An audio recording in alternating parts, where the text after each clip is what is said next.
this. Okay, now we can just open the VM. I just already.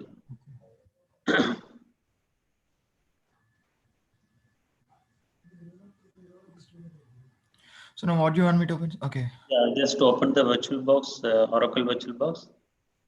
Others you can follow like uh, whatever Praneeth follows in the steps, or if you want to do offline also, it's fine. Just uh, as per your convenience. Okay, now can you maximize the uh, window? Yeah, thanks. So now basically this is the Oracle VM VirtualBox Manager, basically a virtualization software which is used to create virtual machines. Basically, then you can start having each virtual machine with a different operating system. So basically, the one which your laptop or desktop has is basically a host operating system. It may be a Windows or Linux. So on top of that, if you want to have a different operating system, so you need to create a virtual machine. So Oracle VM VirtualBox will help you to create a different virtual machine. So we are going to create a one virtual machine and install the Ubuntu operating system. So that's our first step. For that, you can just click on New. There is icon over there. Click on New. Now you can give a name for your virtual machine. So you can specify anything like Hadoop, or basically this VM is going to this VM we are going to use it for installing our Hadoop and Spark. So you just as per your convenient you can just give the name. Try using underscore without like instead of space. Yeah, and the machine folder by default it will be uh, the virtual machine folder by default it will be in your users folder. Like if you see // users /20 and / there will be a VirtualBox VMs which will be a default, and you can change as per your wish. Okay, and then there is you see there is a type, there is a drop down called type where it says different operating system. So we are going to have a Linux operating system. Whereas Ubuntu is a flavor of Linux, so you can choose Linux. And then in the Linux flavor, it has many different operating systems. You can click on the version, the version. Yeah, here Ubuntu. Can you just scroll down? There will be a Ubuntu 64-bit. So basically, uh, so generally it will suggest you what type of uh, uh, operating system you want to install. Virtual, sorry, 64-bit or 32-bit. Probably you can go to your home screen, basically your desktop, and you can just right click and go to properties, or maybe you can right click on your where do you see the, just click on home, the top you have home. Yes, or you can just open a Windows Explorer and say my PC and right click properties. Basically I just want to show you which type of operating system you have. You can open any folder or maybe the Windows Explorer. Yeah, my PC. Just right click on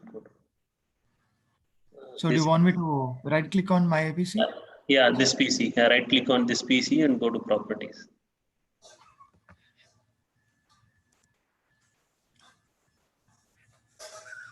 No, okay. This is shortcut. Maybe you can just say do cancel. Oh yeah. But I guess we all know like what's our laptop bit Okay, 6432. We all know it. okay, Of sure, our fine. Yeah. Okay, so if you just go to, yeah, you can find out. Once you are Mhm. aware, just choose based on that. Okay, Okay, so now we are going to install Ubuntu 64-bit operating system. Then say next. and it is going to ask you how much memory you want to set. So based on your host, your laptop's RAM size, you can decide. So just for now, we assign 4 GB, which is 4092, I guess. Yeah. You can just type if you want, or maybe you can. Give me a minute. Yeah. So and you can just click on next. Okay. So basically, it is going to just to suggest these three options. Just we are going to create a new virtual hard disk now. Just click on create. Okay, and let it go with VDA as the disk file type as VDA, which is Hmm. VirtualBox disk image. Next, dynamically allocated. Fine. Okay, here you choose the just give the hard disk space for your the guest operating system that which is going to be your virtual machine. I would suggest give 100 based on your disk size. You can give like what is your system's hard disk capacity, Praneeth? Or maybe your at least available space in your hard disk. Yes, I guess I have 1 TB. Okay, Yeah, yeah, you can just give 100 GB now. 100 GB. Yeah, and I would suggest based on whatever size you want to give, right? So basically, later stage we can increase, but it is kind of very uh, uh, critical steps to increase your hard disk space. The RAM changing the RAM size is very easy, but changing the disk size is somewhat a difficult process to.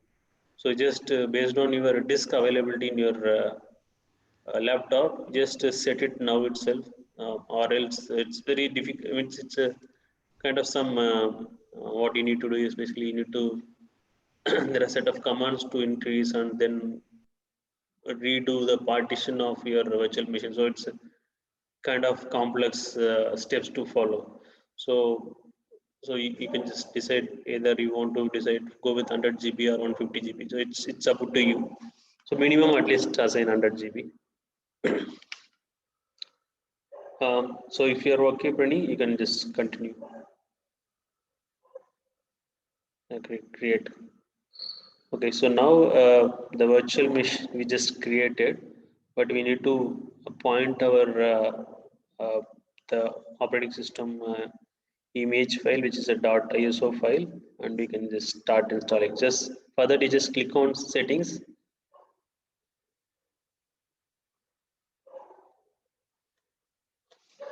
Okay, so you can go to the system second tab.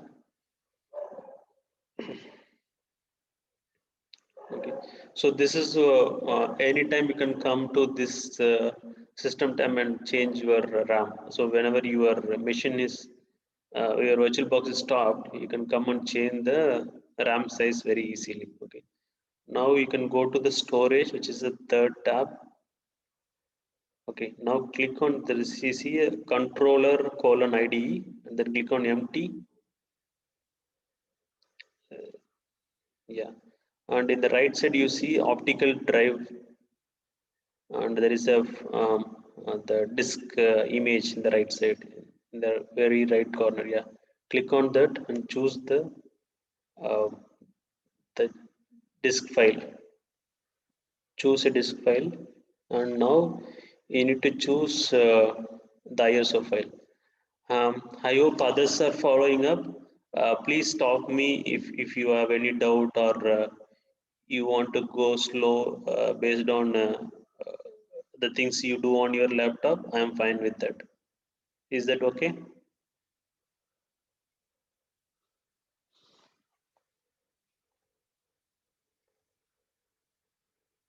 Others are following it, right? Just checking it.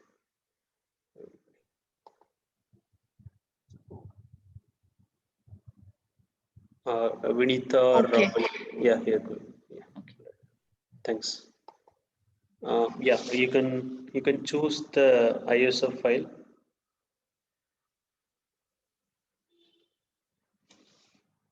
The means what I mean is the Ubuntu operating system file has Yeah, asked yeah. you to down. Yeah, that is. I'm trying to find where did I download it. Oh, okay, all right, no problem.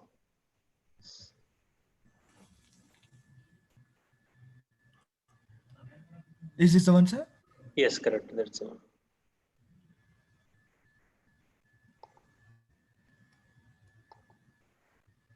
Yeah, you can say okay, and now you can click on start.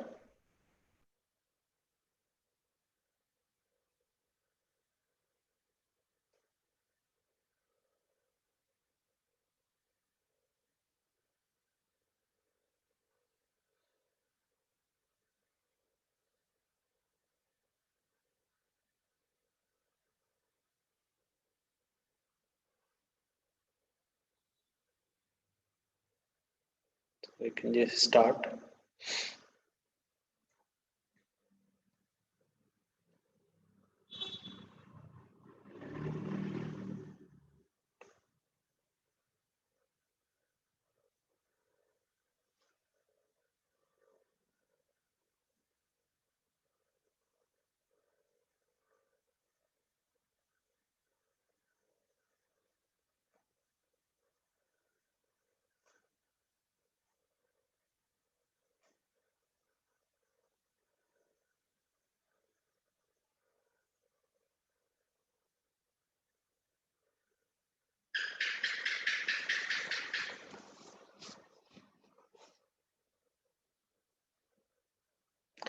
Okay, so basically, it is going to ask you to install the Ubuntu operating system, and then it will ask you to just choose the language for your keyboard, and then followed by the probably the time zone, I guess.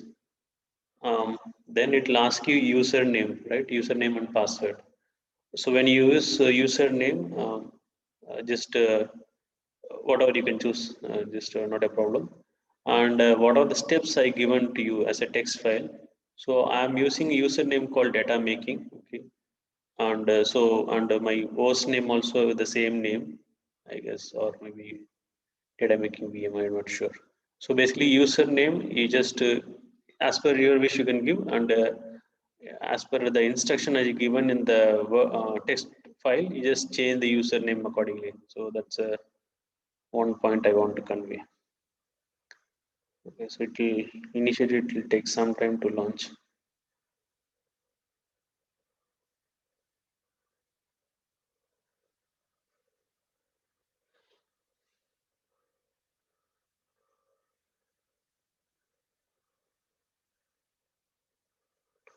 Already, you can just click on the install Ubuntu right side. Yeah,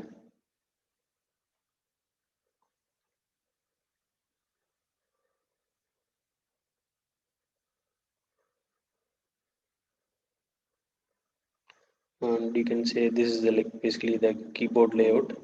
So you can go with continue English US. Continue.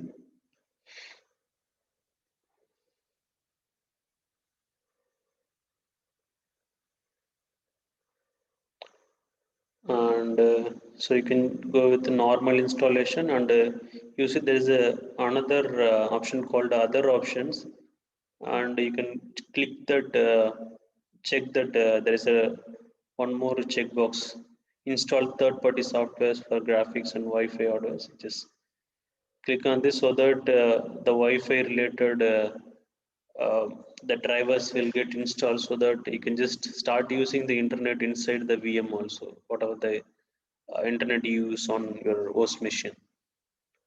Yeah, now continue.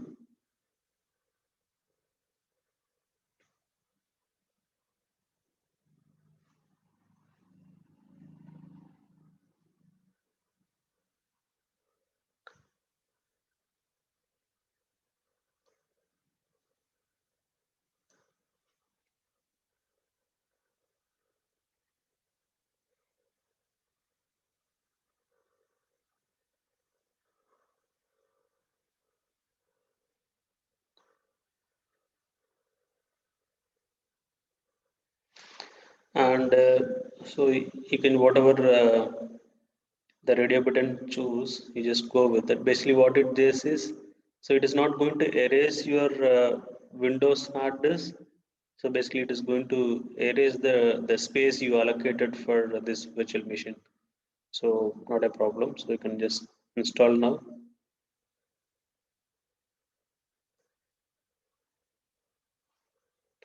Continue.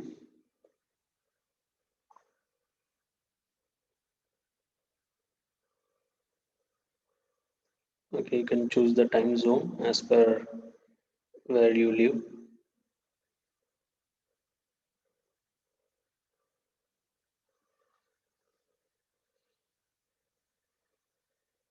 You can move it if you want to change, maybe, or you can just.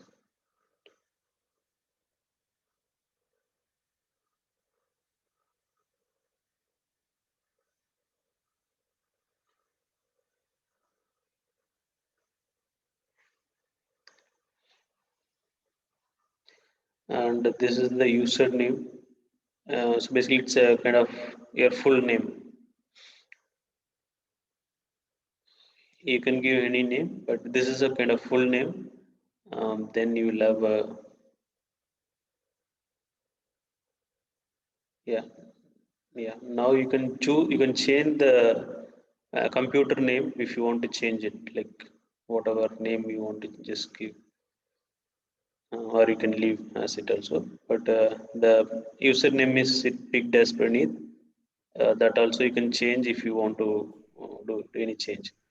And password you can anyway you can choose it.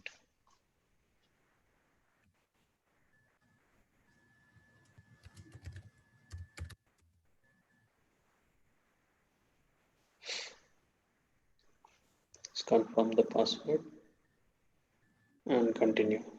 So your username is going to be Praneeth, and your host name is Praneeth hyphen VirtualBox. That will be your host name. Yeah, you can continue. Or you want me to put in login automatically? Anything is fine for me.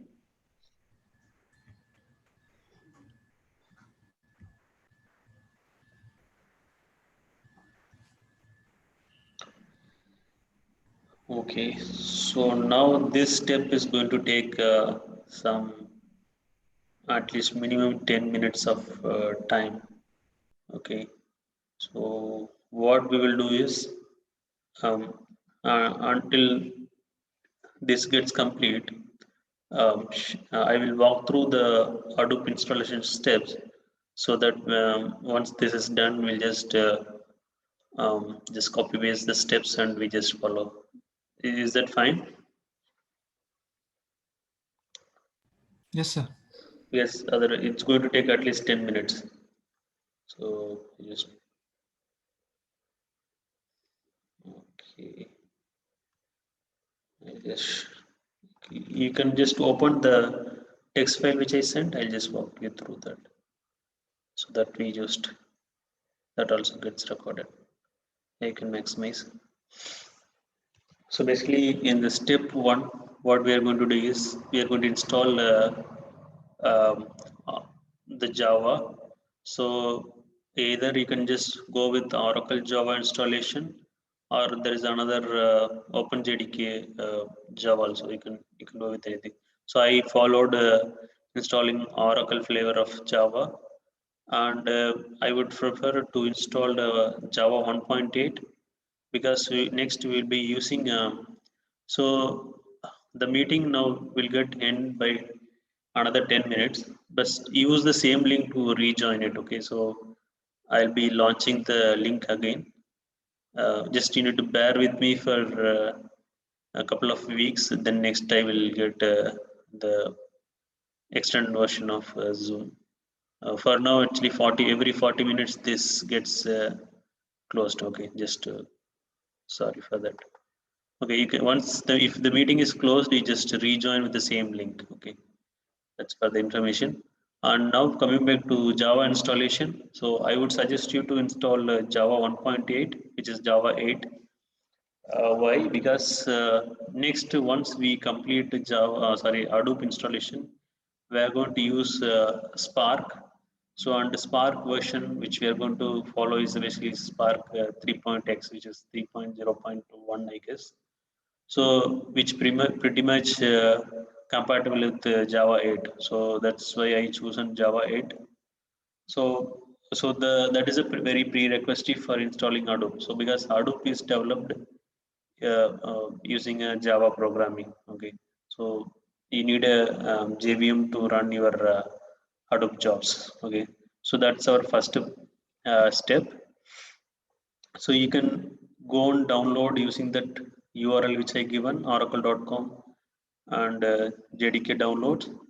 It will ask you the username password. If you want, you can create an account and just log in and download this JDK binary file.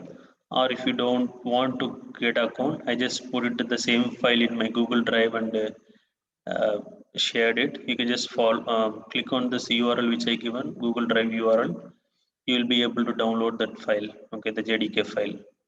Okay, once you download it, you can have it in um, any of your directory. So basically, I'm maintaining all the softwares in my home directory itself. So I just in my home directory slash home and my username is data making. So inside that, I create a folder called softwares.